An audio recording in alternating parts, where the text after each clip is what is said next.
क्या आपको पता है पंडित जवाहरलाल नेहरू से पहले भी कोई भारतीय भारत का प्रधानमंत्री रह चुका है?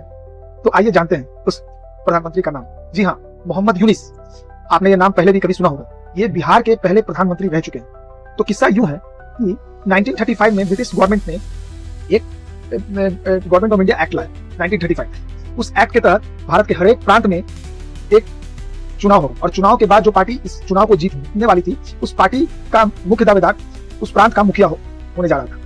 चुनाव भी हुआ, कांग्रेस भी ये चुनाव लड़ी और देश की अन्य छोटी बड़ी पार्टियां भी ये चुनाव लड़ी। और चुनाव के बाद पूरे देश में कांग्रेस हर एक प्रांत में, अधिकांश प्रांत में बहुमत के साथ जीत गई।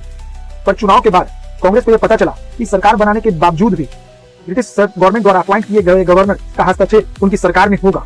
इस बात को लेकर के कांग्रेस विरोध में आ गई और उन्होंने ये तय किया कि वो किसी भी प्रांत में अपनी सरकार नहीं बनाएगी। पर बिहार के एक पार्टी हुई मुस्लिम इंडिपेंडेंट पार्टी, उसके कर्ता धर्ता थे मोहम्मद यूनिस। मोहम्मद यूनिस ने यह तय किया कि वो सरकार बनाएंगे और हालांकि उन्हें किसी से समर्थन नहीं मिला, पर चूंकि उन्हें बिहार में 20 सीटें आई थी, उसके दम पर कांग्रेस के बाद वो दूसरी बड़ी पार्टी थी, उसी के दम पर उन्होंने सरकार बनाने की दावेदारी ठोक दी और इस तरह मोहम्मद यूनिस मुस्लिम इंडिपेंडेंट पार्टी की समर्थन से बिहार के पहले प्रधानमंत्री बन गए। मोहम्मद यूनिस पूरे 3 महीने तक प्रधानमंत्री पद पर कायम रहे।